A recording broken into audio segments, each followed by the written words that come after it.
Hello students, welcome to my study centre GS Pathshala. मैं आप लोगों को पढ़ा रहा हूं Lucent plus NCERT Hindi और इंग्लिश दोनों में ना कॉम्प्रिहेंसिव वे। आपने लास्ट क्लास में पढ़ा था चैप्टर 7 में कि फॉरेन इन्वेजन होता है भारत पे, मतलब विदेशी आक्रमण होता है। कौन कौन से देश के लोग आके आक्रमण करते हैं?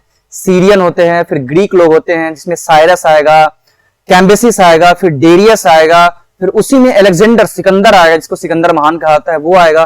फिर वो भारत पे आक्रमण करते हैं। उस टाइम धनानंद रहता है और कौन कौन से राजा के साथ उसका युद्ध होता है, कौन उसका सपोर्ट करते हैं, कौन उसका अपोज करते हैं, ये आपने लास्ट क्लास में देख लिया था। आज आप पढ़ने वाले हो चैप्टर 8, इसका पार्ट 1 आप पढ़ोगे। आप चंद्रगुप्त मौर्य और चाणक्य के बारे में। इसमें हम एग्जाम सेंट्रिक रहेंगे जिसमें मैक्सिमम क्वेश्चन एग्जाम में पूछे जाते हैं। उससे रिलेटेड सिर्फ आपको चीज मैं पढ़ाऊंगा। पहले क्या था कि आपको फैक्चुअल चीजें ज्यादा पढ़ना था, अब स्टोरी के रूप में भी आप पढ़ सकते हो। तो इस क्लास से आपको स्टोरी भी देखने को मिलेगा कि किस किस राजा का क्या क्या स्टोरी था, वो अस्तित्व में कैसे आता है, वो राजा कैसे बनता है, किसे हराता है, कैसे वो पावर कंट्रोल करता है, कैसे एक दूसरे देश को जीतता है, कौन कौन से अलायंस करता है, इन सभी चीजों को पढ़ोगे आज आप। ठीक है, तो इसके जो कंटेंट्स है, बाय द वे, ये है चंद्रगुप्त मौर्य और ये है उसका एक स्तूप, उसके द्वारा बनाया गया स्तूप था। चलो नेक्स्ट देखते हैं क्या है कि इसमें जो आप पढ़ने वाले हो उसमें महत्वपूर्ण सम्राट के बारे में, मतलब जो राजा मौर्य साम्राज्य में बहुत महत्वपूर्ण थे, इनके बारे में पढ़ोगे। जैसे कि चंद्रगुप्त मौर्य जो इसका संस्थापक था। दूसरा बिंदुसार के बारे में जो इसका उत्तराधिकारी और बेटा था। नेक्स्ट पढ़ोगे आप अशोक के बारे में, जो जिसे आप कहते हो अशोका द ग्रेट, महान अशोक। जैसे सिकंदर महान कहा जाता है, फिर अशोक महान कहा जाता है, फिर अकबर महान कहा जाता है। तो वैसे ही अशोका द ग्रेट, इसे आप नेक्स्ट क्लास में देखोगे कि अशोका को महान क्यों कहा जाता है। तो इनके बारे में पढ़ोगे। इसके बाद और भी राजा आए थे, लेकिन उसे लेटर मौर्यंस कहते हैं। लेटर मौर्यंस मतलब क्या है कि उनका बहुत ज्यादा अस्तित्व नहीं था शासन करने में। एक उसके बाद फिर लास्ट राजा आएगा उसका बृहद्रथ, इसके बारे में पढ़ोगे आप, बस उसके बाद डिक्लाइन हो जाएगा। इसके बाद देखोगे कि इस साम्राज्य के बारे में हमें जानकारी मिलता कहां से है, देसी स्रोत के बारे में, विदेशी स्रोत के बारे में, लिटरेरी सोर्सेज, आर्कियोलॉजिकल सोर्सेज, इनके बारे में पढ़ोगे। इसके बाद इसके पीछे जो ब्रेन है, द फेस किसका था? तो फेस था चंद्रगुप्त मौर्य का राजा बनने में। But the brain behind the face किसका था? वो था कौटिल्य का। कौटिल्य को ही चाणक्य बोलते हैं, उसी को विष्णुगुप्त बोलते हैं। क्यों बोलते हैं वो आप देखोगे आज। कौटिल्य ने अर्थशास्त्र लिखा था जो कि 15 भागों में बटा हुआ था।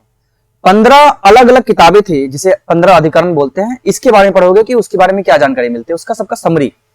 उसके बाद देखो कि मौर्य साम्राज्य का अस्तित्व कैसे होता है। जैसे कि जो नंद वंश था, नंद वंश को समाप्त करके मौर्य साम्राज्य आता है, वो कैसे आता है इसके बारे में हम जानोगे, जो फैक्चुअल डेटा है और स्टोरी है उसके पीछे।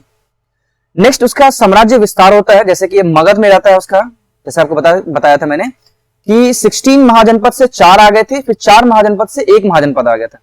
तो वो एक महाजनपद कौन था? तो वो था मगध। अब मगध महाजनपद से वो मगध साम्राज्य बना था, उसी के बाद वो बना था मौर्यन अंपायर। तो वो कैसे साम्राज्य विस्तार करता है अपना, इसके बारे में देखोगे आप। इसके बाद क्या होता है कि चंद्रगुप्त मौर्य के दरबार में सेल्यूकस निकेटर के से लड़ाई हो जाता है। मैं बताऊंगा सेल्यूकस निकेटर कौन था। तो सेल्यूकस निकेटर से लड़ाई के बाद जो मेगास्थनीज उसके कोर्ट में आता है 7 साल तक, उसका क्या एक्सपीरियंस रहा था उसके बारे में पढ़ोगे आप। तो स्टार्ट करते हैं आज के लेक्चर में। देखो, द मौर्यन अंपायर, भारत का पहला साम्राज्य। आपको याद होना चाहिए कि इससे पहले कोई भी साम्राज्य बन के खड़ा नहीं हुआ था। इससे पहले सिर्फ महाजनपद बन के खड़े हुए थे। इसलिए अगर आपसे पूछा जाए कि भारत का पहला साम्राज्य कौन सा था, तो वो था मौर्यन डायनेस्टी, मतलब मौर्य साम्राज्य। इसमें देखो 325 बीसी के आसपास चंद्रगुप्त मौर्य आ गया था। इसने लगभग 25 से 26 साल तक शासन किया। उसके बाद इसका बेटा बिंदुसार आता है शासन पे 300 ईस्वी के आसपास, 300 ईसा पूर्व बीसीई में आता है। इसके बाद क्या होता है, लगभग 29-30 साल के शासन काल के बाद बिंदुसार का बेटा अशोक आता है। अशोक लगभग 35 से 37 साल तक शासन करता है। इसके बाद इसके लेटर मौर्यंस आते हैं, जैसे कि ये दशरथ आ जाएगा, संप्रति आ जाएगा, शलिक्सुला आ जाएगा, ये सारे आ जाएंगे। इसमें हमारे लिए सबसे इंपॉर्टेंट कौन है? तो बृहद्रथ है। बृहद्रथ इसलिए इंपॉर्टेंट क्योंकि लास्ट किंग है। इसी को मारकर इसका एक मंत्री पुष्यमित्र शुंग अपना खुद का डायनेस्टी को स्थापना करेगा, जिसका नाम है पुष्यमित्र शुंग का शुंग डायनेस्टी का स्थापना कर दिया। जैसे कि चंद्रगुप्त मौर्य ने मौर्य डायनेस्टी स्थापना कर दिया था, वैसे ही पुष्यमित्र शुंग जो है शुंग डायनेस्टी का स्थापना कर देगा। क्लियर है। इसके बाद अशोका के बाद आ जाएगा फिर लेटर मौर्यंस। जैसे मैं आपको पढ़ाऊंगा जब मुगल साम्राज्य, तो देखो बाबर का बेटा हुमायूं, हुमायूं का बेटा अकबर, अकबर का बेटा जहांगीर, जहांगीर का बेटा शाहजहां, शाहजहां का बेटा औरंगजेब। इसके बाद औरंगजेब के बाद जितने भी आएंगे राजा वो सारे लेटर मुगल्स होंगे। क्लियर है? वैसे ही चंद्रगुप्त का बेटा बिंदुसार, उसका बेटा अशोक, अशोक के बाद जितने भी मॉडर्न एम्पायर के आएंगे वो सारे लेटर मॉडर्न्स पे काउंट होंगे। उसके बाद हम पढ़ेंगे 185 बीसी के आसपास उसका डिक्लाइन होता है। क्लियर है? अंतिम मॉडर्न सम्राट कौन था? बृहद्रथ। अब देखो हमें इसके बारे में जानकारी कहां से मिलती है? इसके जानकारी के दो स्रोत हमें मिलते हैं, एक तो देसी स्रोत, दूसरा विदेशी स्रोत। विदेशी स्रोत में कौन कौन था? तो देखो एक तो मेगास्थनीज, मेगास्थनीज एम्बेसडर था, एम्बेसडर मतलब राजदूत था ग्रीक का, सेल्यूकस निकेटर के साथ आने वाला मेगास्थनीज था। तो विदेशी स्रोत में हमारे लिए सबसे ज्यादा इंपॉर्टेंट सिर्फ मेगास्थनीज है, दूसरा कोई नहीं है। मेगास्थनीज के बाद आता है डियोनिसुस, उसके बाद आता है नेरकस। अगर आपसे एग्जाम में कहीं पूछ दिया जाए कि इनमें से कौन हमें जानकारी देता है मॉडर्न एम्पायर के बारे में, तो ये सब विदेशी स्रोत में आते थे। अब देखो इससे भी ज्यादा हमारे लिए इंपॉर्टेंट क्या था? स्वदेशी स्रोत, मतलब भारत में जिस स्रोत की जानकारी हमें मिलती है। पहला कौटिल्य के अर्थशास्त्र के बारे में। कौटिल्य के अर्थशास्त्र से हमें मौर्यन एम्पायर का ए टू जेड मतलब सारी के सारी जानकारी मिल जाती है। दूसरा विशाख दत्त का मुद्रा राक्षस। अब मुद्रा राक्षस में क्या था? जब आपको मैं पढ़ाऊंगा गुप्त राजवंश, तो गुप्त राजवंश में वहां पे एक लेखक था जिसका नाम था विशाख दत्त। विशाख दत्त लिखता है एक अपना मुद्रा राक्षस साहित्य, जिसमें वो मेंशन करता है कि धनानंद को कैसे टॉपल करता है चंद्रगुप्त मौर्य की मदद से ये अपना चाणक्य।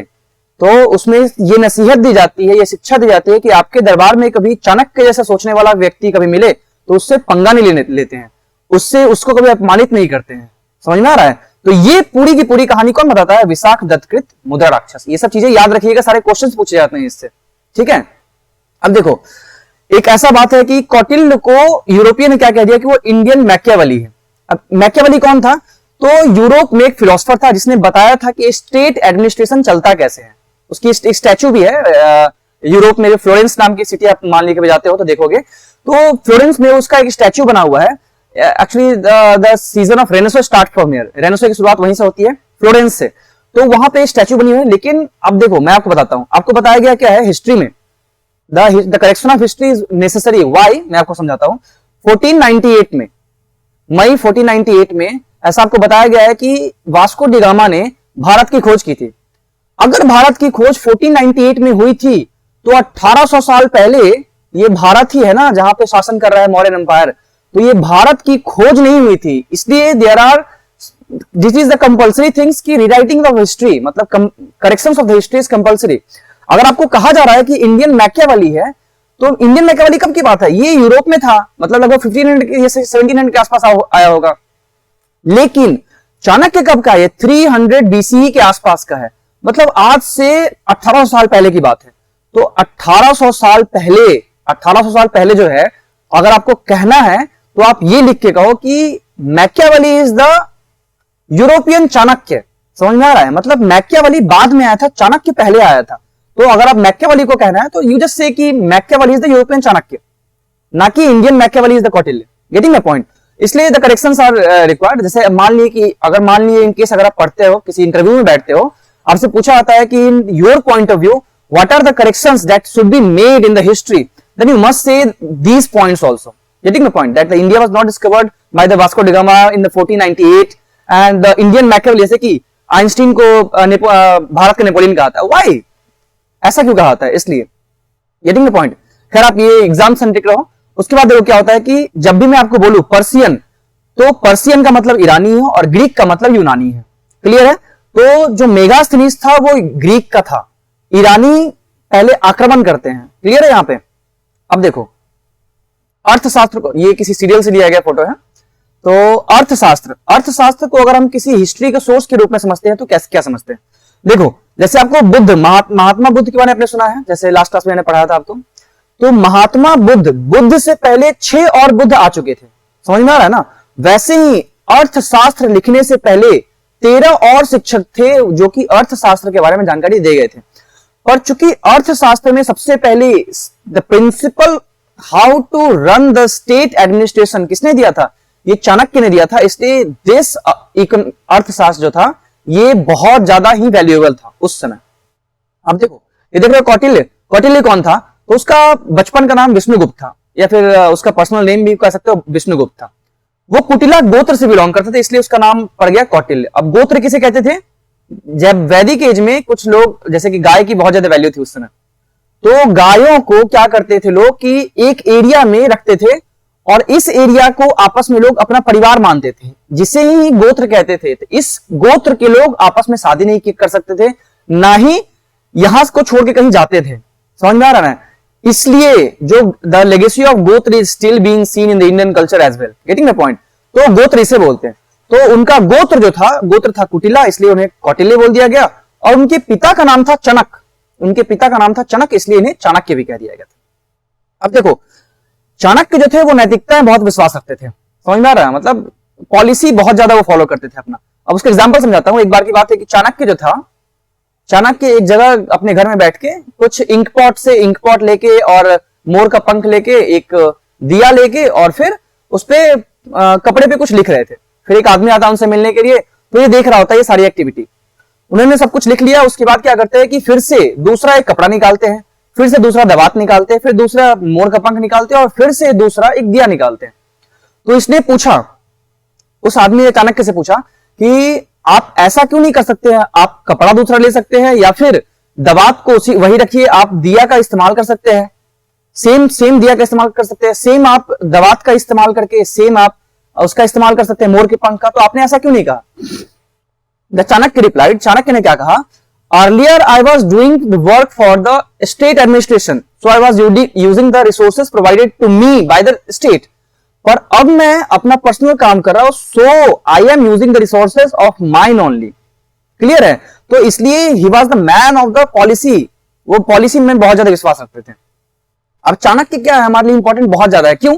जब मैं आपको ये पढ़ाऊंगा द ओरिजिन ऑफ इस्लाम धर्म, मुसलमान के जो धर्म होते हैं, इस्लाम धर्म, उनका जब ओरिजिन होता है तो प्रॉफेट मोहम्मद कितने महान थे, इसके बारे में जब पढ़ाऊंगा आपको। When the whole world was going to the dark phase, prophet Muhammad was standing by holding a lamp in his hand. तो ऐसी चीजें में क्या था कि जब सारी की दुनिया में लड़ाई झगड़ा चल रहा था, जब when any of the king was not able to understand that how can I control my regions, my territory, they are all being lost, तो उस समय चाणक्य एक फिलोसफर के रूप में बाहर आता है और वो समझाता है कि स्टेट एडमिनिस्ट्रेशन चलाते कैसे। He was the live example of DPSP। आपने DPSP का नाम सुना है पॉलिटिक्स में? Directive principle of state policies. मतलब क्या है? राज्य के नीति निर्देशक तत्व। जैसे ये बताता था कि सरकार को कि आपको करना क्या है, DPSP ये बताता है।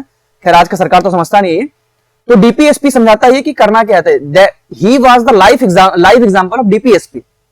अब अर्थशास्त्र में है क्या, तो देखो समझाता हूं क्या है कि अर्थशास्त्र में 1905 से, 1905 को अगर याद होगा तो बंगाल का विभाजन इस समय हुआ था। तो 1905 से पहले किसी को कुछ पता नहीं था कि इसकी जानकारी, मतलब वो बुक्स है कहां जो चाणक्य ने लिखे हैं। लेकिन उससे 1905 में डॉक्टर आर श्याम शास्त्री को पत्तों पे लिखी हुई संस्कृत में, मतलब संस्कृत भाषा में, because he was the Brahmin, so he used to use the language as the Sanskrit. तो उसमें संपूर्ण चाणक्य का अर्थशास्त्र उसमें मिल जाता है। इसमें 15 अधिकरण या किताबें थी, किताबों को अधिकरण कहते हैं। अब देखो, जैसे आपने उपनिषद पढ़ा था, तो उपनिषद में आपने क्या पढ़ा था कि उपनिषद में mainly the things were in the form of discussion, पर इनके किताब में क्या था कि जनरली वो आदेश या सलाह के रूप में था। आदेश या सलाह मतलब इंस्ट्रक्शन था या फिर एडवाइस था। None of the topic was in the form of the discussion. समझ में आ रहा है? जैसे ये कहता था, चाणक्य कहता था कि हे राजन आपको ये करना चाहिए, हे राजन आपको वैसा नहीं करना चाहिए, ऐसी चीजें थी यहां पे। अब देखो, इनकी 15 किताबों को 2 भाग में बांट दिया गया था। एक भाग में ये कहता था कि स्टेट पॉलिटिक्स, मतलब आपको अपना स्टेट कैसे चलाना है, एडमिनिस्ट्रेशन कैसा होना चाहिए, आर्मी कैसे रखने हैं, एग्रीकल्चर कैसे रखना है, जितनी भी जानकारी हो सकती है। दूसरा ये कि फॉरेन पॉलिसीज, अगर कहीं आक्रमण होता है या फिर जो इसमें 4 तरीके के दुश्मन बताए जाते हैं। एक तो एक्सटर्नल इनेमी, चाणक्य बताता है दुश्मनों के बारे में कि राजा को 4 दुश्मनों से खतरा होता है। एक तो एक्सटर्नल इनेमी, दूसरा इंटरनल इनेमी, तीसरा एक्सटर्नली एडेड बाय इंटरनल, चौथा इंटरनली एडेड बाय एक्सटर्नल। समझ में आ रहा है? तो जैसे कि विभीषण का एग्जांपल इसमें दिया गया था कि this were the externally aided by the internal. तो ऐसे पॉलिसीज के लिए क्या था कि चाणक्य था वहां पे, ताकि चंद्रगुप्त मौर्य के राज को बचा के उसे पूरे भारत को कनकर करने में साथ दे सके। Getting a point? अब देखो, इनके पुस्तक में क्या था, ये इनका जो टोटल 15 किताबें थी वो क्या था कि सेट ऑफ प्रिंसिपल्स था। मतलब आपको एडमिनिस्ट्रेशन कैसे चलाना है इसके बारे में पूरी जानकारी दी गई थी। शासन एवं प्रशासन के सिद्धांत की चर्चा मिलती है। ये था चाणक्य के बारे में। अब देखो मौर्यंस को समझते हैं कि चंद्रगुप्त मौर्य आखिरकार आया कहां से, या फिर मौर्य मौर्य वंश कहां से आ गया अचानक से। देखो होता क्या है, ये डिफरेंट थ्योरीज है इसके बारे में। जैसे कि अगर आपको कोई कह दे कि चंद्रगुप्त मौर्य कैसे आया था या फिर मौर्य वंश कैसे आया था, तो इसके लिए अलग थ्योरीज है। याद रखिए, these are not the laws, ये थ्योरीज है। Theories might be questionable but laws can not be. Newton's law of gravity, getting my point, Archimedes principle. तो प्रिंसिपल में, थ्योरीज में और लॉज में यही फर्क होता है, that theories are generally questionable, laws are random rarely questionable. समझ में आ रहा है, उसको कोई क्वेश्चन नहीं करता जनरली। अब देखो इसके 7 थ्योरीज कहते हैं। पहले थ्योरी ये कहता है कि वो मयूर शब्द से निकल के आया है। मयूर शब्द इन द सेंस क्या है, देखो मयूर शब्द इन द सेंस क्या है कि मयूर मतलब मोर होता है, तो मोर का शिकार विकार करते थे, तो वही लोग डायनेस्टी में आ गए, तो अपना उन्होंने कह दिया कि हम मौर्य वंश के। अब मोर से क्यों रिलेट किया जाता है, क्यों, क्योंकि अशोक को भी मोर खाना पसंद था, ऐसा इतिहासकार कहते हैं। ठीक है, पहला थ्योरी समझ में आ गया। दूसरे थ्योरी के हिसाब से मुरा शब्द से संबंधित है। अब मुरा क्या था, मुरा उसकी मां का नाम था। ऐसा माना जाता है कि मुरा उसकी मां का नाम था और वो नंद राजवंश के यहां काम करती थी, इसलिए मुरा से बन गया मौर्य वंश। क्लियर है। अब देखो पुराण, जैसे विष्णु पुराण वगैरह में क्या कहा गया है, आदि में क्या कहा गया है कि नंद जो लोग थे वो अधार्मिक लोग थे। क्लियर है। तो नंद लोग जो अधार्मिक थे, और ब्राह्मण स्कॉलर था कौटिल्य, तो कौटिल्य ने चंद्रगुप्त की मदद से इसे टॉपल कर दिया, नंद वंश को, वहां से निकल के आया है मौर्य वंश। क्लियर है। अब देखो एक थ्योरी ये कहता है कि वो शूद्र थे। शूद्र मतलब देखो आपको पता होगा, मैंने आपको पढ़ाया था, ब्राह्मण, क्षत्रिय, वैश्य, शूद्र, दे वर द आउटकास्टेड और लोअर कास्ट पीपल, जैसे उस समय जाति के आधार पर बांट दिया गया था, वर्ण के आधार पर। तो शूद्र कैसे बनते थे उस समय कि अगर कोई दूसरे वर्ण के व्यक्ति किसी और से शादी कर ले, इससे फिर दूसरा संतान अगर जन्म लेता है, तो he will be called as the Shudra. तो ऐसा माना जाता है कि चंद्रगुप्त की मां जो मूरा थी, वो नंद वंश के यहां काम करती थी। उसके बाद उससे जो बच्चा हुआ चंद्रगुप्त, तो वो इसलिए शूद्र हो गया क्योंकि वो नंद वंश के नहीं थे। एक थ्योरी ये कहता है। दूसरा थ्योरी ये कहता है कि महावंश क्षत्रिय थे, जैसे कि मल्ल, कोलिय, ये सब जो राजवंश थे ना उस समय के, तो वो सब क्षत्रिय थे। तो वैसे ही एक गणसंघ में, गणसंघ पता है किसे कहते हैं, गणसंघ एक ओलिगार्की सिस्टम होता है जहां पे 10, 50, 100, 500 राजा हुआ करते थे, और टर्न बाय टर्न वो एक दूसरे को अपना अपना टर्न ओवर देते आते कि इसकी बार तुम राजा बनो, इतने साल तक तुम राजा बनो, वैसे वाला। तो वैसा ही कोई गणसंघ, वो भी राजा थे।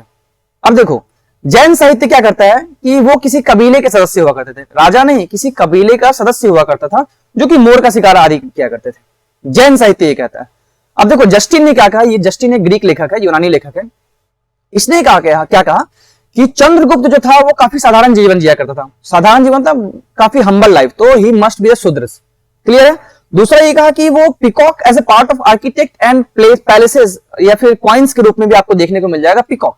ठीक है। तो जस्टिन के हिसाब से ये जस्टिन ने क्या कहा था कि चंद्रगुप्त मौर्य को ही सेंड्राकोट्स कहा था। ठीक है, चंद्रगुप्त मौर्य को सेंड्राकोट्स कहा था। किसने? जस्टिन ने कहा था। और सेंड्राकोट्स मतलब चंद्रगुप्त मौर्य और अलेक्जेंडर मतलब सिकंदर, इसकी मुलाकात की चर्चा भी कौन करता है? जस्टिन करता है। इसलिए जस्टिन बहुत इंपॉर्टेंट आपके लिए। क्लियर है। अब जस्टिन ने सेंड्राकोट्स तो कह दिया, लेकिन पता कैसे चला कि जस्टिन ने कहा है इसे, सेंड्राकोट्स ही हमारा चंद्रगुप्त मौर्य है?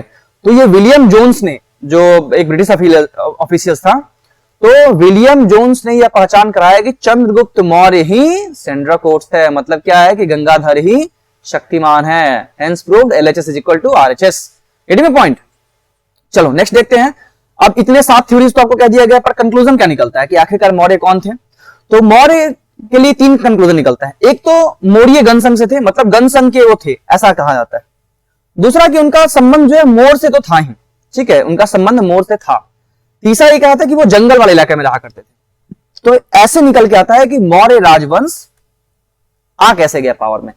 तो ये डिफरेंट थ्योरीज है। तो अगर आपसे मान लिए कहीं आप अगर यूपीएससी, यूपीपीसीएस, बीपीएससी, एमपीएससी, यूकेपीसीएस कहीं भी आप बैठते हो एग्जामिनेशन में, या झारखंड पीसीएस में कहीं भी, तो अगर आपसे पूछा जाए कि explain the different aspects of the origin of the Mauryan, then you have to write all the theories which we are given by different scholars. Getting my point? चलो आगे देखते हैं। अब ये स्टोरी समझाता हूं क्या है। कर देखो, चंद्रगुप्त मौर्य ने शासन किया लगभग 24 से 26 साल के आसपास तक। 24 से 26 साल के आसपास तक उसने शासन किया था। ऐसी चर्चा मिलती है कहां पे हमें? महाभाष्य, एक प्राचीन साहित्य हुआ करता है, इसमें इसकी चर्चा मिलती है। तो अगर आपको पूछा जाए कि literary sources which gives us the information regarding the Mauryan dynasty then it will be the Mahabhashya also. समझ में आ रहा है? अब देखो बिहार में, बिहार यूपी वाले रीजन में एक पुष्पुर करके एक गांव है, वहां पे उनका जन्म हुआ था। तो उनकी माता जो थी उनके साथ ज्यादा दिन तक रह नहीं पाई, तो इसलिए उसका देख रेख जो था ग्वाला लोग करते थे। ये देख रहे हो गाय वाय जो उसके आसपास है, तो ग्वाला लोग उसको उठा के ले गए थे, उसके साथ में रहते थे वो। ऑन वन फाइन डे, एक दिन की बात है, क्या होता है कि ये देखो ये चाणक्य है, चाणक्य का तब तक अपमान हो चुका है। किसने कर दिया? धनानंद ने। तो मैं आपको समझाऊंगा कि धनानंद क्यों अपमान करता है इसका, इसी लेक्चर में समझाऊंगा आगे मैं। तो धनानंद देखता है क्या है कि this was the unique guy sitting on a rock, और वो क्या है कि पूरा राजा की तरह व्यवहार करके एक नाटक खेल रहा था, अपने दोस्तों के साथ ढेर सारी परेशानियों को शेयर कर रहा था। उसके दोस्त लोग आते थे कि महाराज हमें ये हो गया है, महाराज हमें वो हो गया है। He was just playing a game. उसके बाद एक देखो, एक पीछे आदमी है, एक छतरी लेके खड़ा है इसके पीछे। तो इसने जो डिसीजन दिया, इससे इंप्रेस हो गया कौन? Chanakya. He just saw something unique in that guy. तो इसका टेस्ट लेने के लिए चाणक्य क्या कहता है? चाणक्य जाता है इसके पास और कहता है कि हे राजन, मतलब जो भी उस शब्द में कहा, उसने कहा कि मुझे एक गाय चाहिए। वो जानना चाहता कि कितनी बुद्धिमता है इसकी, कितना इसका वो है, प्रचार कितना हो चुका है, कितना आदेश की शक्ति है। तो इसने कहा कि जितनी आप गाय देख रहे हो ना, एक्चुअली सैकड़ों गाय थी, इसमें से आपको जो मर्जी आप ले जाओ, no one can challenge my authority. अगर मैंने जो बोल दिया वही बोल दिया, मतलब मेरा वचन ही शासन है, ऐसी वाली बातें इसने कही। अब that was quite impressive for the Chanakya. Chanakya was finding someone who will be toppling the Nand dynasty, and he on one fine day he found the Chandragupta Maurya. Getting the point? तो ये चाणक्य क्या करता है, इसको अपने साथ लेके चला आता है तक्षशिला। तक्षशिला ले जाने के बाद यहीं पे उसका ट्रेनिंग देता है, उसे सिखाता है बहुत चीजें। अब एक प्लानिंग करता है चंद्रगुप्त मौर्य कि चंद्रगुप्त मौर्य प्लस ये चाणक्य दोनों मिलके टॉपल करेंगे धनानंद को, मतलब नंद डायनेस्टी को टॉपल करेंगे। इसके लिए इसे ट्रेनिंग देता है कंटिन्यूअस। ठीक है, अब देखो जब वो युवा हो जाता है, मतलब और ज्यादा जवान होता है, इसके बाद क्या होता है, जब वो फाइट करने के लायक हो जाता है, तब देखो उस समय सीन क्या था कि ये आपको याद होगा, तो ये भारत का नक्शा जो है, सॉरी गलत बन गया, देखो भारत का नक्शा अगर आप देखोगे ऐसे है, तो इस समय इस वाले एरिया में, नॉर्थ वेस्ट इलाके में सिकंदर का जो है आक्रमण होने वाला था। ब्यास नदी के पास जो है, ब्यास नदी के पास क्या होता है कि उसके जो सैनिक होते हैं वो रिवॉल्ट कर देते हैं, नहीं तो उस समय तो आक्रमण हो ही जाता। रिवॉल्ट क्यों करते हैं, मैंने लास्ट क्लास में पढ़ाया आपको। एक तो उनको घर जाने का मन कर रहा था क्योंकि बहुत दिन उनके घर गए हुए हो गए, दूसरा इन्होंने ये सुना था कि नंद वंश में जो धनानंद है वो बहुत पावरफुल है, तो उसके साथ युद्ध लड़ नहीं सकता है। तो इसलिए चंद्रगुप्त मौर्य के पास दो टास्क था, एक तो सिकंदर के आक्रमण से भारत को बचाना था, दूसरा क्या था कि नंद वंश को समाप्त करना था। यहां तक क्लियर है? अब देखो इसमें होता क्या है, चंद्रगुप्त मौर्य पावर में कैसे आता है, इसकी भी दो थ्योरीज है। इसकी दो थ्योरीज कौन कौन सी है? तो पहला थ्योरी ये कहता है कि चंद्रगुप्त मौर्य जो है वो सिकंदर से गया था मिलने के लिए, ताकि वो इसके साथ धनानंद को टॉपल कर सके, पर सिकंदर ने उसको मारने के आदेश दे देता है। फिर सिकंदर मतलब वहां से चंद्रगुप्त मौर्य भाग जाता है। फर्स्ट थ्योरी ये कहता है, और ये इतना ज्यादा इम्प्लीकेबल नहीं, मतलब एप्लीकेबल नहीं है। सेकेंड थ्योरी है जिसको लोग मानते हैं अभी भी। क्या होता है कि शुरू के दिनों में ग्रीक सेना, मतलब जो यूनानी सेना थे, वो लोग आपस में युद्ध की नीति बना रहे थे, स्ट्रेटेजी बना रहे थे। तो चंद्रगुप्त मौर्य क्या करता है, उसकी स्टोरी क्या समझो। चंद्रगुप्त मौर्य क्या करता है, पीछे से जाता है, मतलब पहाड़ी इलाकों से, उसके बाद वहां पे उसका स्पाई करता है, जासूसी करता है। इसके बाद क्या होता है कि बाई अनफॉर्चुनेटली वो पकड़ा जाता है, चंद्रगुप्त मौर्य पकड़ा गया। अब जब वो पकड़ा जाता है तो पकड़ा जाने के बाद उसे जेल में डाल दिया गया। ये पंजाब वाले रीजन की बात है, उसे जेल में डाल दिया गया, लेकिन समहाउ वो वहां से भागने में कामयाब हो जाता है। तो उसी समय वो प्रण लेता है कि मैं एक अपना एम्पायर बिल्ड करूंगा, जिसमें कि मैं इसे सिकंदर को भी खत्म कर दूंगा और इसे भी खत्म कर दूंगा, धनानंद को भी खत्म कर दूंगा। लेकिन तब तक सिकंदर वहां से जा चुका होता है, इसलिए सिकंदर की मुलाकात इससे नहीं हो पाती। क्लियर है? इसके बाद नहीं हो पाती, उसके राजा बनने के बाद। अब ये जो जानकारी मिलती है हमें कहां मिलती है? पाली साहित्य के महावंशिका में। ठीक है, इसलिए आपको लिटरेरी सोर्सेस को भी याद रखना है कि महावंशिका क्या था। तो आपको बताया जाए कि that was the literary sources that was provided in the Pali literature as for the modern empire. Getting the point? अब देखो चंद्रगुप्त मौर्य और चाणक्य के पास तो कोई सेना था नहीं, तो ये क्या करता है? इट इज क्वाइट इंटरेस्टिंग कि पहली बार कोई ऐसा किया था। इसने आर्मी बनाया। कैसा आर्मी बनाया? तो चोर, जिसमें उस आर्मी में चोर थे। मेलछा, मेलछा मतलब उस समय आउटकास्ट पीपल हुआ करते थे उस समय, जो 4 वर्ण थे। फिर चोरंग, चोरंग मतलब उस समय का डाकुओं का समूह था। उसके बाद आखेटक, जो नोमैडिक हंटर थे, जो हमारे जंगलों में रह के शिकार करके खाया करते थे। उसके बाद कुछ योद्धा भी थे उस समय। उसके बाद सुनो क्या करता है, ये जो हमारा भारत का नक्शा है, भारत के नक्शा में जो हिमालय वाले रीजन है, तो हिमालय वाले रीजन से शक, यवन, कंबोज ऐसे पर्वतकों को, पर्वतक क्या कहते हैं, जो हिमालय में रहने वाले राजा थे उनको पर्वतक कहते थे, उन सभी का मदद लिया। इसके बावजूद भी वो हार गया। समझ में आ गया? इसके बावजूद भी वो हार गया। अब हार कैसे गया, सो समझो हार कैसे गया। उसने क्या किया था, इसके लिए एक शॉर्ट स्टोरी है। ये देखो, एक दिन जा रहा था चंद्रगुप्त मौर्य यहां से होते हुए, तो वो क्या देखता है कि एक माँ अपने बच्चे को समझा रहे होते क्या कि एक दिन बच्चा क्या करता है कि खिचड़ी खा रहा होता है, तो वो सीधे एक कटोरा होता है, उस कटोरे में खिचड़ी में मुंह लगा देता है, तो उसके होठ जल जाते हैं। तो इसने क्या कहा, इसकी माँ ने क्या कहा इस बच्चे के कि तुम चंद्रगुप्त मौर्य की तरह क्यों व्यवहार कर रहे हो। ये सुन के चंद्रगुप्त मौर्य रुक गया। तुम चंद्रगुप्त मौर्य की तरह क्यों व्यवहार कर रहे हो, अगर तुम्हें खिचड़ी खाना ही था तो पहले तुम एज से खाते, मतलब तुम किनारे किनारे खाते ताकि तुम्हारा मुंह ना जलता। इससे क्या होता है कि चंद्रगुप्त मौर्य को बहुत बड़ी शिक्षा मिलती है। वो क्या करता है कि फर्स्ट टाइम वो क्या किया था कि वो जो उनका मगध वाला रीजन है ना, धनानंद का मगध वाला रीजन, डायरेक्टली वहां पे अटैक कर दिया था। अब धनानंद मतलब बहुत पावरफुल था उस टाइम, तो इसलिए उसको भगा देता है, हार जाता है। वो समहाउ वो बच जाता है, मरता नहीं है चंद्रगुप्त मौर्य। तो इसलिए चंद्रगुप्त मौर्य के बारे में कहा था, Chandragupta Maurya was a child who tried to put his lips into a hot pie, गर्म खिचड़ी में सीधे मुंह डाल दिया था, instead of the outer part, बाहरी चीजें परत खाने से पहले क्या किया था कि उसने पहले ही सीधे मुंह डाल दिए थे इसमें। अब इसके लिए क्या करता है वो, ये रीजन देख रहे हो यहां तक्षशिला वाले रीजन, तो ये तक्षशिला, यहां पे तक्षशिला है, तो इस वाले रीजन से हराना स्टार्ट करता है नंद वंश को। वहां से हराना स्टार्ट करते करते फिर लास्ट में जाके मगध में वो समाप्त कर देगा। इसके बाद क्या होता है, बहुत अच्छी राजनीति का वो बना के आता है स्ट्रेटेजी। इसके बाद वो केंद्रीय बिंदु मतलब जो मगध है वहां पे अटैक करता है, फिर फाइनली उसको टॉपल कर जाता है। अब टॉपल करने में दूसरा रीजन ये था कि धनानंद जो था, धनानंद ने जीएसटी, सो कॉल्ड जीएसटी, आज का जीएसटी मतलब बहुत ज्यादा जो टैक्स बढ़ा जाता है, तो कर बहुत ज्यादा बढ़ा दिया था। तो वहां के लोग बहुत ज्यादा नाखुश थे। तो Chanakya in the parallel time क्या कर रहा था, वो सपोर्ट ले रहा था जो कॉमन मैन है, जो मैंगो पीपल थे वहां के, उनका सपोर्ट ले रहा था। इसके बाद वहां पे टॉपल करने की कोशिश करता है चाणक्य और ये हमारा चंद्रगुप्त मौर्य, उसके बाद धनानंद को फाइनली खत्म कर देता है। क्लियर है? अब देखो आगे क्या पता है कि नंद वंश फाइनली खत्म हो गया है, तो अंपायर एक सामने आया 321 बीसीई में, जिसका नाम था मौर्यन अंपायर। क्लियर? अब देखो पुराण में, अर्थशास्त्र में और मुद्रा राक्षस में, ये पुराण तो जैसे हमारे विष्णु पुराण वगैरह जैसे ऋषि मुनि ने लिखा था, दूसरा अर्थशास्त्र जैसे चाणक्य ने लिखा था, और तीसरा मुद्रा राक्षस इसे वासवदत्त ने लिखा था। तो इन सभी में क्या है कि फुल क्रेडिट दिया गया चाणक्य को, मतलब Chanakya was the main brain behind the toppling of the Nanda dynasty, whereas Chandragupta Maurya was just a face, मतलब उसका मेंशन बहुत कम हुआ है। क्लियर है यहां तक? अब देखो चंद्रगुप्त मौर्य राजा तो बन गया है, राजा बन गया है। अब उसके सामने बहुत बड़ी समस्या थी। इस समय क्या चल रहा था कि यहाँ पे आपस में लोग लड़ रहे थे, मतलब अचानक से क्या हो गया था कि सिकंदर की मौत हो गई थी, अनसर्टेन, तो यहाँ पे लोग आपस में लड़ रहे थे कि हमें साम्राज्य चाहिए, हमें साम्राज्य चाहिए। तो उस समय क्या था कि 3 क्षत्रप काम करते थे यहाँ पे, मतलब गवर्नर, जो कि सिकंदर महान के गवर्नर थे। एक तो था ऑक्सट्रेट्स, दूसरा फिलिप, देखो मैप की तरफ देखो, एक ऑक्सट्रेट्स, दूसरा फिलिप, तीसरा पाइथन। अब क्या होता है कि पाइथन को ऑर्डर मिलता है कि तुम नॉर्थ की तरफ बढ़ो। ये नॉर्थ की तरफ बढ़ना चाहता है, मैप पे देखना, वो नॉर्थ की तरफ बढ़ना चाहता है, लेकिन चंद्रगुप्त मौर्य भी अपना साम्राज्य विस्तार कर रहा था, तो इसलिए इन दोनों के बीच में कंफ्लिक्ट हो जाता है। जैसे ही कंफ्लिक्ट होता है तो चंद्रगुप्त मौर्य के पास तो बहुत बड़ी सेना थी, तो वो पाइथन को हरा देता है। पाइथन हार गया, मतलब 316 बीसी के आसपास की बात है। 316 बीसी में वो लगभग इस क्षेत्र को अपना लिया था। लेकिन इसे नहीं पता था कि इस क्षेत्र से पहले एक और महान शासक जिसका नाम था सेल्यूकस निकेटर, वो यहां पे आ रहा था। वो सारा क्षेत्र जीतते हुए आ रहा था यहां पे। Getting the point? ये देखना, वो सारे क्षेत्र को जीतते हुए, इस वाले पूरे क्षेत्र को जीतते हुए यहां तक आ रहा था। ठीक है? तो सेल्यूकस निकेटर उस समय भारत में आ रहा होता है हमला करने के लिए। अब सेल्यूकस निकेटर कौन था?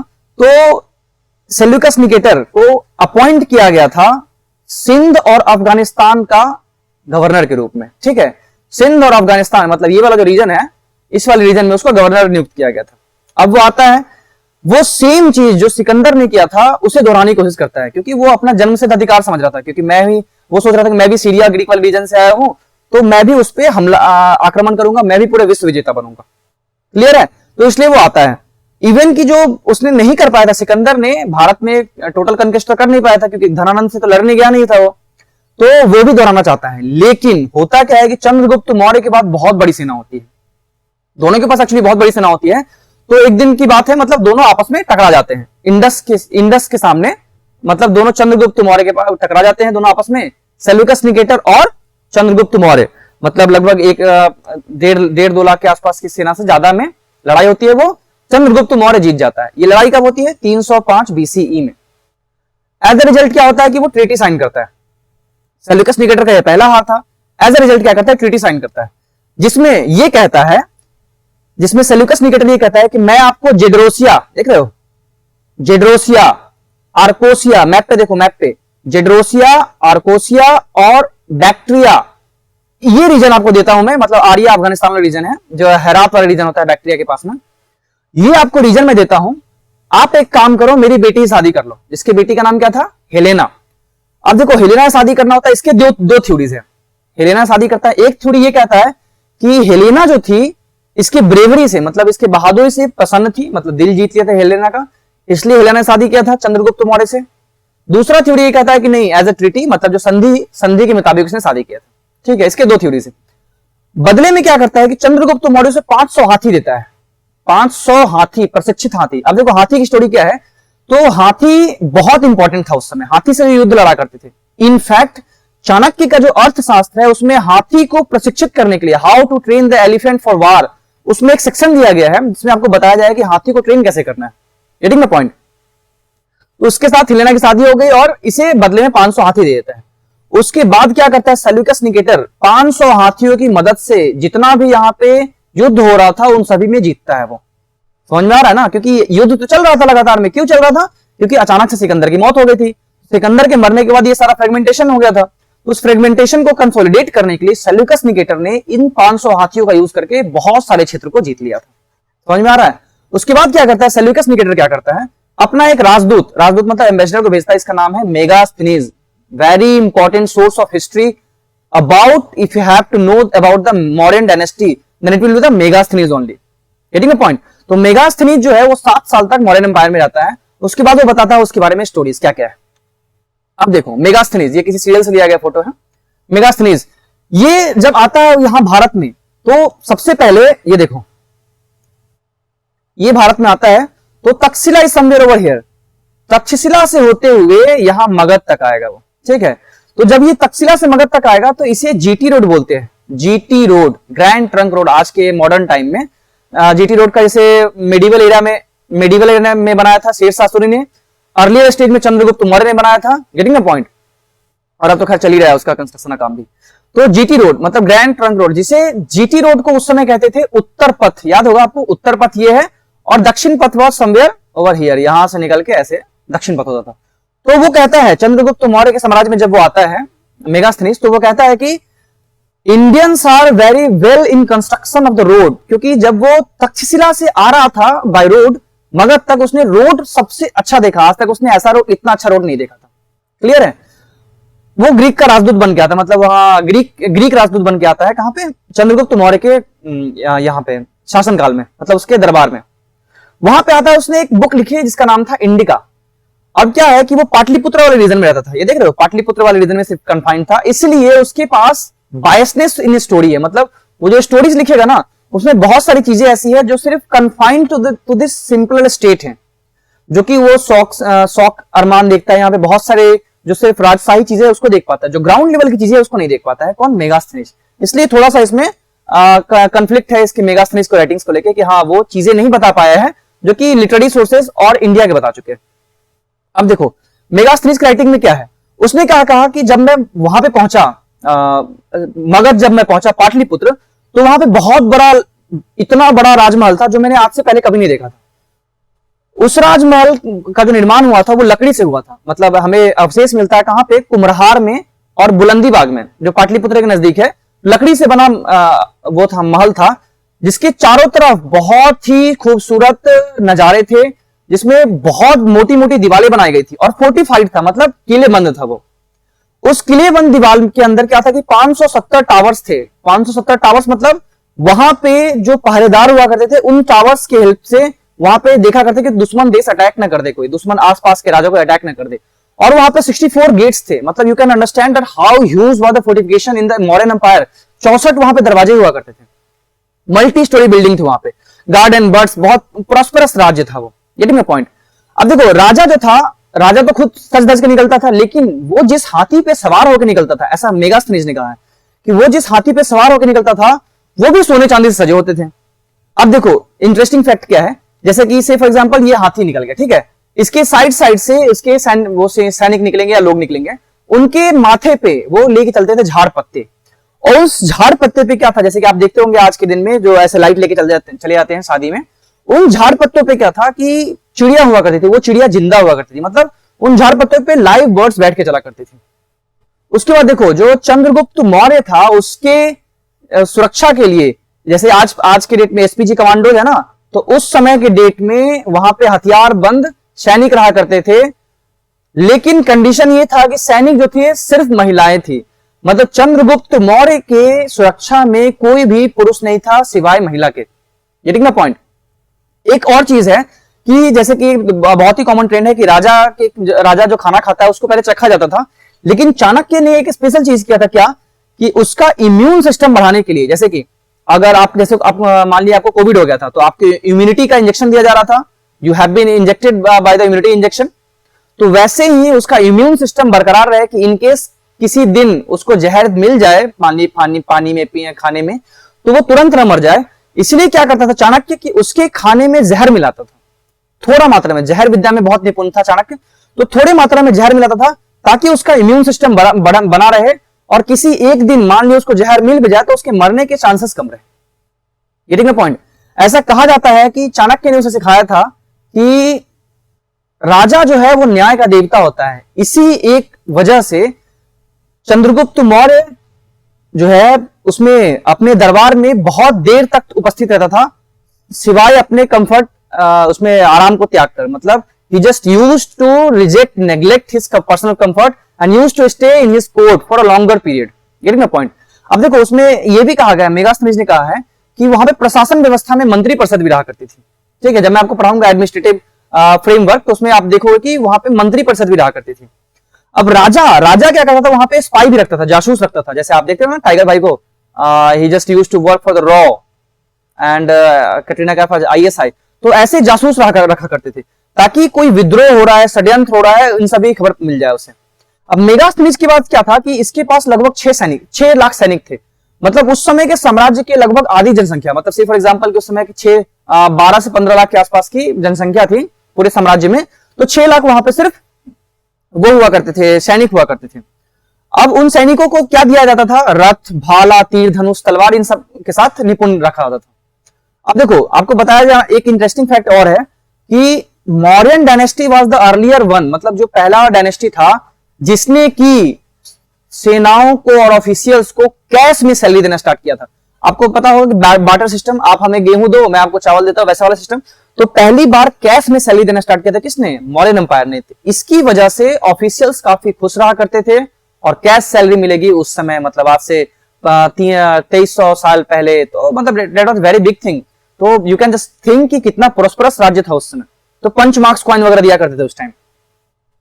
ऐसा मेगास्थनीज ने कहा है जब रास्ते से आ रहा था कि लोग यहाँ पे काफी ईमानदार है। अब देखो ईमानदार दो तरीके से होते हैं, एक तो आप किसी की मोरालिटी बहुत हाई कर दो, मोरल बना दो, आप नैतिकता बहुत अच्छी कर दो।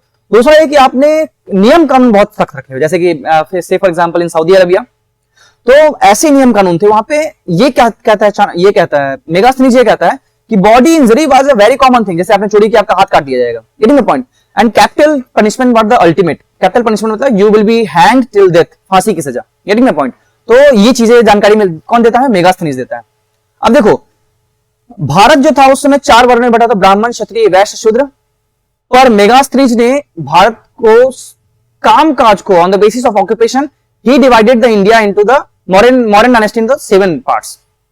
कौन कौन सा, दार्शनिक जो फिलोसफर थे, जो इसे ऑफिशियल्स थे, दूसरा कृषक कौन थे जो कि एग्रीकल्चर करके रेवेन्यू देते थे, तीसरा पशुपालक जो उसे गाय, भैंस या फिर बकरी जितने भी जानवर थे उनको पालने वाला, कारीगर, आर्टिजन्स, याद रखिएगा कि the most prosperous persons in the modern empire was the karigar, इनके लिए अलग से प्रोविजन था, कारीगर मतलब जो भी आर्टिजन्स थे। उसके बाद योद्धा, आर्मी वाले जो थे, फिर निरीक्षक जो भी वहां पे ऑफिसर्स थे उनके, फिर मंत्री जो उनके सलाहकार रहा करते थे, जो मंत्री परिषद का गठन हुआ था, जिसकी सलाह पे काम किया करता था चंद्रगुप्त मौर्य। तो ऐसे 7 पार्ट्स में बांट दिया है। कौन बांट दिया है? तो ये है मेगास्थनीज। मेगास्थनीज ने कहा है कि दास प्रथा नहीं थी। दास प्रथा नहीं थी मतलब स्लेवरी सिस्टम नहीं थी, पर ये गलत है। बायसनेस यहीं पे आती है। उसने देखा ही नहीं उसके आगे चल के, उसने देखा कि लोग इतने खुश है यहाँ पे काम कर रहे, दास है नहीं, लेकिन दास प्रथा थी। अब ये जानकारी कौन देता है? तो चाणक्य देता है। चाणक्य ने अपने अर्थशास्त्र में लिखा कि दास प्रथा used to exist at that time. Even Ashoka ने ये कहा है कि जब अपना शिलालेख लिखवाया है तो उसने अभिलेख में अपना लिखवाया कि दासों का विशेष ध्यान रखना चाहिए, दासों और औरतों का। तो वहां पे दास प्रथा थी, पर मेगास्थनीज के अनुसार वो दास प्रथा नहीं थी। Getting the point? अब देखो चंद्रगुप्त मौर्य काल में साम्राज्य विस्तार कैसे होता है। अब साम्राज्य विस्तार कैसे होता है तो देखो, पहले तो कि वहां नॉर्थ वेस्ट से यहां से लेकर नॉर्थ वेस्ट तक वो जीतना स्टार्ट करता है, वो जीतते चला आता है। इसके बाद इसका एक हमें एग्जांपल कहां देखने को मिलता है कि सौराष्ट्र देख रहे हो, ये वाला रीजन मैप पे देखो, सौराष्ट्र ये गुजरात वाला रीजन है। इसने अपने एक मंत्री से कह के, जिसका मंत्री का नाम है पुष्यगुप्त, मंत्री से कह के यहाँ पे झील बनवाया था। झील क्यों बनवाया था? क्योंकि यहाँ पे पानी की कमी हो रही थी। तो जीटी रोड तक का इसने निर्माण ऑलरेडी करा चुका था और यहाँ पे अपना पावर फैला चुका था। क्योंकि आप कहीं भी झील बना रहे हो तो आपको समझ में आना चाहिए that a person who is not mighty there, how can he construct anything. समझ में आ रहा है ना?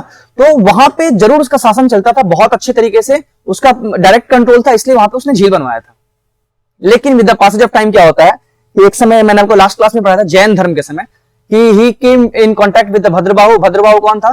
तो जैन धर्म में तीर्थंकर था।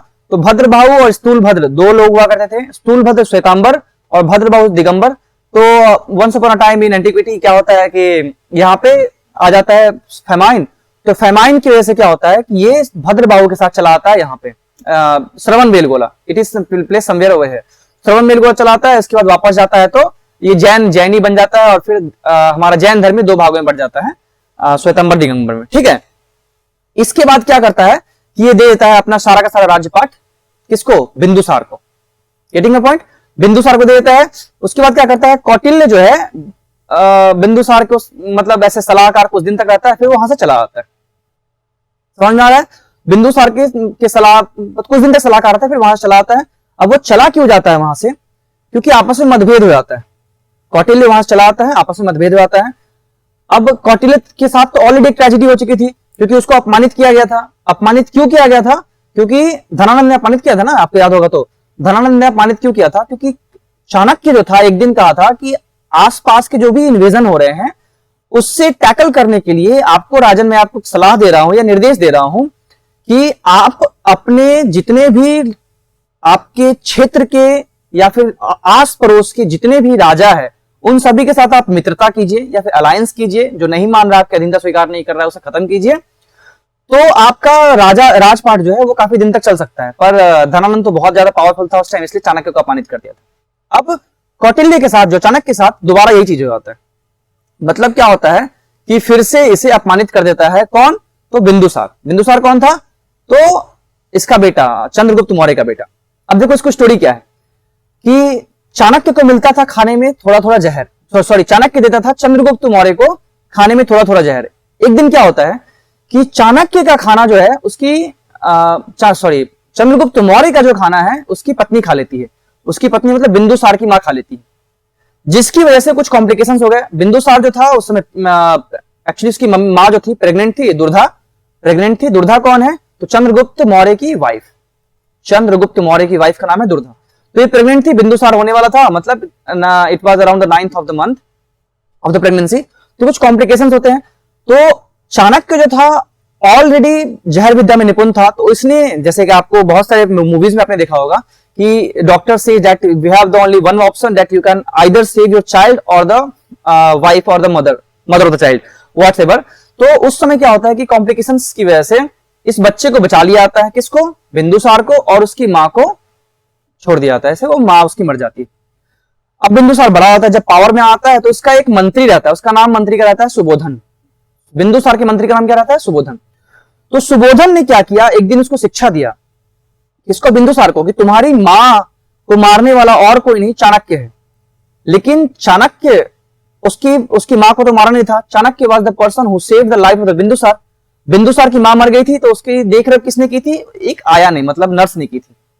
तो सुबोधन ने इसे उल्टा पाठ पढ़ा दिया। तो बिंदुसार क्या करता है, इसलिए इससे इसकी लड़ाई हो जाती है। फिर एक समय ऐसा आता है जब चाणक्य वहां से चला आता है।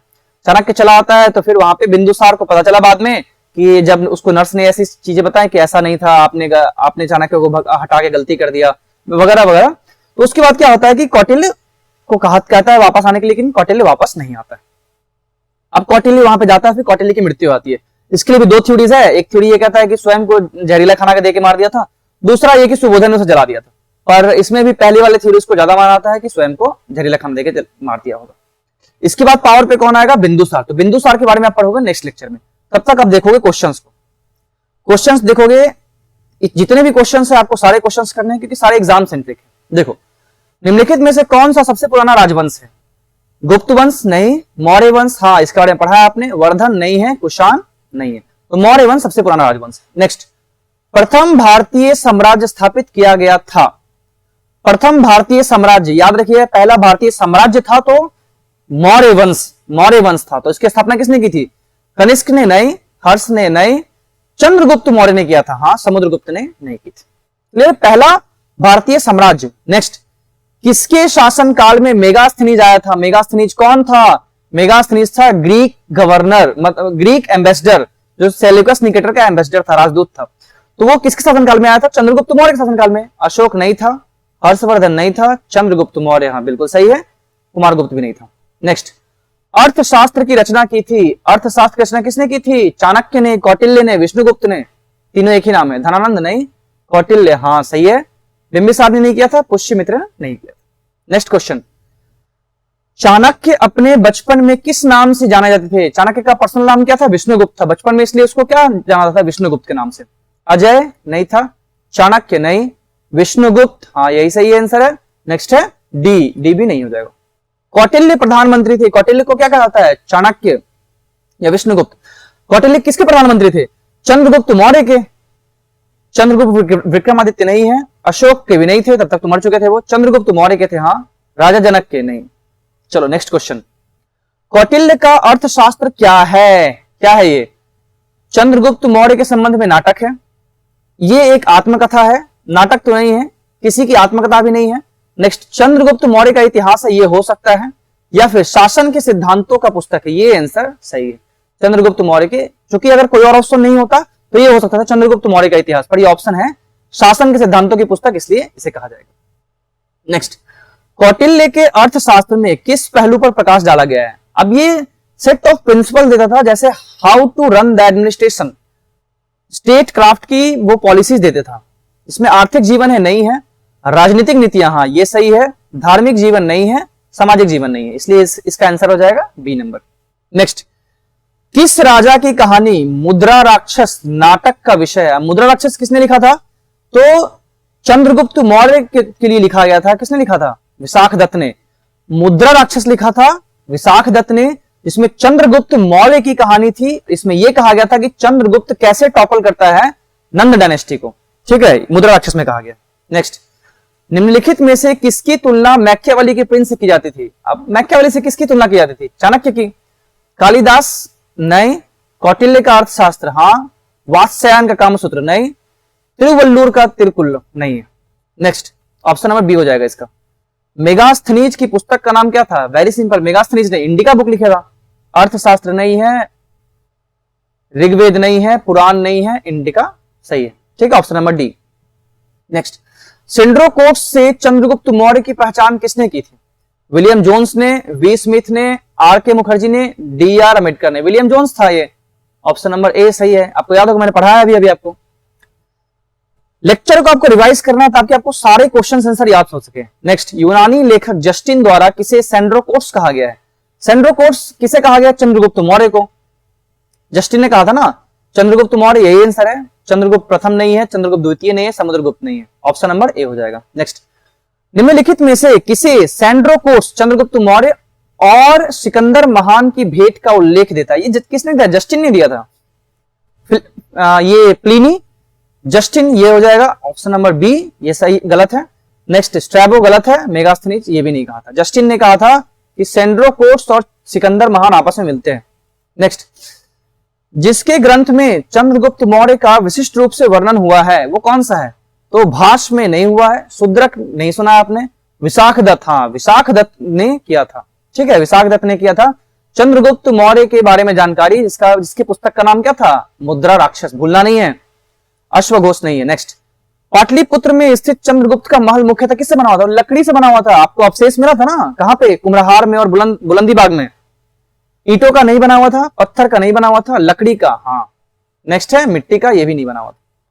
नेक्स्ट, मेगास्थनीज भारत आने वाले सबसे शुरुआती खोजकर्ताओं में से एक था। उसका संबंध किस देश से था? वो ग्रीक का था, यूनानी था ना वो, यूनानी, यूनान को ही ग्रीक बोलते हैं। स्पेन नहीं था, मिस्र नहीं था, इटली नहीं था। ये सब तो आंसर्स आपके मुंह पे होना चाहिए जितना आपने पढ़ लिया है। नेक्स्ट, निम्नलिखित में से किस स्रोत में उल्लिखित है कि प्राचीन भारत में दास्ता नहीं थी? अब ऐसा किसने कहा था कि दास सिस्टम नहीं है, मतलब डेट वाज स्लेवरी सिस्टम नहीं है? ऐसा कहा था इंडिका में मेगास्थनीज ने। अब देखो, अर्थशास्त्र में लिखा है नहीं, कौटिल्य ने कहा है। मुद्रा राक्षस में इसकी कोई चर्चा नहीं है, मेगास्थनीज की इंडिका में इसकी चर्चा है कि दास सिस्टम नहीं था, वायु पुराण में भी नहीं। क्लियर, ऑप्शन नंबर सी हो जाएगा। बुलंदी बाग प्राचीन स्थान है। बुलंदी बाग पता होगा आपको, तो पाटलिपुत्र के नजदीक एक बसा हुआ जगह था बुलंदी बाग, कुम्हरार, जहां पे अशोक के बारे में जानकारी मिलती है हमें। कपिल वस्तु का नहीं है, पाटलिपुत्र का हाँ सही है। नेक्स्ट, श्रावस्ती का नहीं है, वाराणसी का नहीं है। ये सारे आपके लेक्चर्स में कंटेंट है, आपको लेक्चर्स दोबारा देखना पड़ेगा if you are not able to solve the questions. Getting the point. किस प्राचीन नगर के अवशेष कुम्हरार स्थल से प्राप्त हुए? कुम्हरार कहां पे था? तो पाटलिपुत्र के नगर बगल में था। वैशाली में नहीं है, पाटलिपुत्र हाँ है, पटना के बगल वाले में। नेक्स्ट है कपिल वस्तु में नहीं है, श्रावस्ती में नहीं। नेक्स्ट, वह स्रोत जिसमें पाटलिपुत्र के प्रशासन का वर्णन उपलब्ध है। पाटलिपुत्र के प्रशासन का वर्णन है, मतलब पाटलिपुत्र का जो शासन व्यवस्था चला करता था, तो चाणक्य ने ये नहीं दिया, ये दिया था इंडिका में मेगास्थनीज ने, कि ऐसे ऐसे शासन चला करता था। दिव्यायन नहीं था, अर्थशास्त्र में नहीं था, इंडिका में था। अशोक शिलालेख में, अशोक का शिलालेख तो आपने पढ़ा ही नहीं, इसमें नहीं था। क्लियर है। नेक्स्ट, निम्नलिखित में से कौन स्रोत मौर्य के नगर प्रशासन का विस्तृत वर्णन देता है? वही है मौर्य के नगर प्रशासन का, तो ये इंडिका ही देता है। कौटिल्य का अर्थशास्त्र नहीं है, मेगास्थनीज का इंडिका, ये भी सेम आंसर है। नेक्स्ट, विशाखदत्त का मुद्रा राक्षस नहीं है, अशोक का अभिलेख नहीं है। नेक्स्ट है सेल्यूकस, जिसको अलेक्जेंडर द्वारा सिंध तथा अफगानिस्तान की प्रशासक नियुक्त किया गया था, को किस भारतीय राजा ने हराया? अब देखो, सेल्यूकस निकेटर को अलेक्जेंडर ने अपॉइंट तो कर दिया था, लेकिन इसको हराया किसने? चंद्रगुप्त मौर्य ने। इसी के साथ युद्ध हुआ था ना इंडस नदी के पास में।